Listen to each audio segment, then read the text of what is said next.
Hi friends, నేను మీ Lakshmi. Welcome to Lakshmi's cooking and art. ఈరోజు నేను చేయబోయే రెసిపీ, కృష్ణునికి అటుకులు అంటే చాలా ఇష్టం అని చెప్తుంటారు కదండి. ఈ అటుకులతో కేసరి చేస్తున్నాను. దీన్ని చాలా తక్కువ టైంలో చాలా క్విక్గా రెడీ చేసుకోవచ్చు. అంతే కదండి, ఇది చాలా టేస్టీగా ఉంటుంది. ఎప్పుడైనా మనకు స్వీట్ తినాలి అనిపిస్తే అప్పటికప్పుడు దీన్ని రెడీ చేసుకోవచ్చు. ముందుగా స్టవ్ పై ఒక ప్యాన్ పెట్టుకుని 1 కప్పు అటుకులు తీసుకోవాలి. ఇక్కడ నేను కొంచెం దలసరిగా ఉండే అటుకులు తీసుకుంటున్నాను. పలచగా ఉండే మాత్రం తీసుకోవద్దండి, కొంచెం దలసరిగా ఉన్నవే తీసుకోవాలి.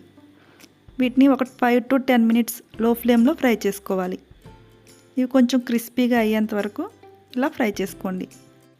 ఇవి మనకు ఫ్రై అయినట్టు ఎలా తెలుస్తుందంటే, మనం చేత్తో ప్రెస్ చేస్తే పొడి పొడిగా అవ్వాలి.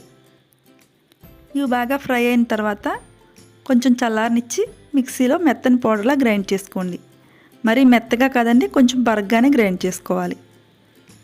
ఇప్పుడు స్టవ్ పై మళ్ళీ ప్యాన్ పెట్టుకుని 2 నుంచి 3 టేబుల్ స్పూన్స్ వరకు నెయ్యిని వేసుకోండి. నెయ్యి హీట్ అయిన తర్వాత మీకు ఏం డ్రై ఫ్రూట్స్ కావాలో వాటిని వేసుకుని ఫ్రై చేసుకోండి. నేనైతే ఇక్కడ బాదం పప్పు, జీడిపప్పు, పుచ్చపప్పు అలాగే కిస్మిస్ని వేసుకుని ఫ్రై చేసుకుంటున్నాను. ఇవి కంప్లీట్గా ఆప్షనల్ అండి, మీకు ఏది అవైలబుల్ ఉంటే వాటిని వేసుకోండి. వీటిని గోల్డెన్ బ్రౌన్ కలర్లోకి వచ్చే వరకు ఫ్రై చేసుకుని ఒక బౌల్లోకి తీసుకోండి. నేను ఇక్కడ ఈ రెసిపీని కంచు పాత్రలో చేస్తున్నానండి. ఈ కంచు పాత్రలో చేసినవి తీసుకోవడం వలన మనకు కలిగే హెల్త్ బెనిఫిట్స్ ఏమిటో నేను ప్రీవియస్ వీడియోలో షేర్ చేశాను. ఎవరైనా మిస్ అయితే కనుక లింక్ డిస్క్రిప్షన్ బాక్స్లో ఇస్తాను, ఒకసారి చూడండి. డ్రై ఫ్రూట్స్ తీసుకున్న తర్వాత కొద్దిగా పుచ్చపప్పును వేసుకుని వెంటనే మనం ముందుగా గ్రైండ్ చేసి ఉంచుకున్న ఈ అటుకుల పౌడర్ను కూడా వేసుకోవాలి. దీన్ని ఒక 5 to 10 minutes గోల్డెన్ బ్రౌన్ కలర్లోకి వచ్చే వరకు ఫ్రై చేసుకోండి. కంచు పాత్రలో చేసిన ఆహారం తీసుకోవడం వలన మనకు చాలా హెల్త్ బెనిఫిట్స్ ఉంటాయండి. మీలో ఎవరైనా వీటిని కొనుక్కోవాలి అనుకుంటే డిస్క్రిప్షన్ బాక్స్లో వీడియో ఇస్తాను కదా, ఆ లింక్ ప్రెస్ చేస్తే వాళ్ళ డీటెయిల్స్ అన్నీ దానిలో ఉంటాయి. ఈ కంచు పాత్రలో డిన్నర్ సెట్స్ అలాగే కుక్వేర్ సెట్స్ కూడా అవైలబుల్ ఉన్నాయి. వారి దగ్గర కొరియర్ ఫెసిలిటీ కూడా అవైలబుల్ ఉంది. చూస్తున్నారు కదా ఫ్రెండ్స్, ఇది బాగా ఫ్రై అయింది కదా. ఇప్పుడు దీనిలో 2 cups మిల్క్ వేసుకోవాలి. నేను ఇక్కడ కాచి చల్లార్చిన పాలు అయితే తీసుకుంటున్నాను. ఇప్పుడు దీన్ని లో ఫ్లేమ్లో 5 to 10 minutes కుక్ చేసుకోవాలి. దీనిలో ఒక చిటికెడు సాల్ట్ వేసుకోండి. ఏ స్వీట్స్లో అయినా కూడా ఒక చిటికెడు సాల్ట్ వేసుకుంటే ఆ స్వీట్ అనేది చాలా టేస్టీగా ఉంటుంది. ఇప్పుడు దీనిలో ఒక 3/4 కప్ బెల్లాన్ని వేసుకోండి. మీకు కావాలి అంటే దీనిలో షుగర్ కూడా వేసుకోవచ్చు. షుగర్ కంటే కూడా బెల్లం అయితేనే టేస్టీగా ఉంటుంది అండ్ హెల్దీ కూడా.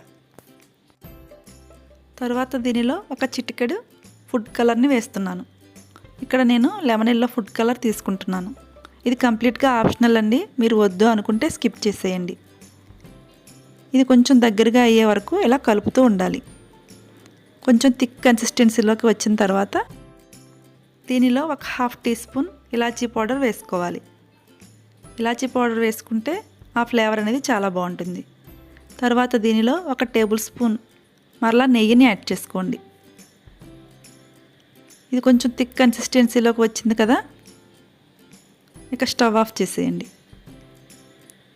ఇప్పుడు దీనిలో మనం ముందుగా ఫ్రై చేసి ఉంచుకున్న డ్రై ఫ్రూట్స్ వేసుకుని ఒకసారి బాగా మిక్స్ చేసుకుంటే ఎంతో టేస్టీగా ఉండే కృష్ణునికి ఇష్టమైన అటుకులతో కేసరి రెడీ అయినట్లే.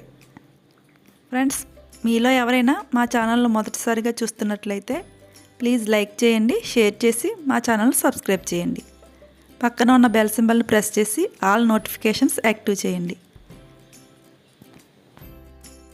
ఫ్రెండ్స్, మీ ఇంట్లో కూడా అటుకులు ఉన్నట్లయితే ఈ కృష్ణాష్టమి రోజు కృష్ణునికి ఈ ప్రసాదాన్ని చేసి పెట్టండి. కృష్ణాష్టమికి అనే కాదండి, ఏ ఫెస్టివల్కి అయినా కూడా మనం ప్రసాదాన్ని చేయడానికి టైం లేనట్లయితే క్విక్గా 10 minutesలో ఈ ప్రసాదాన్ని రెడీ చేసేయచ్చు.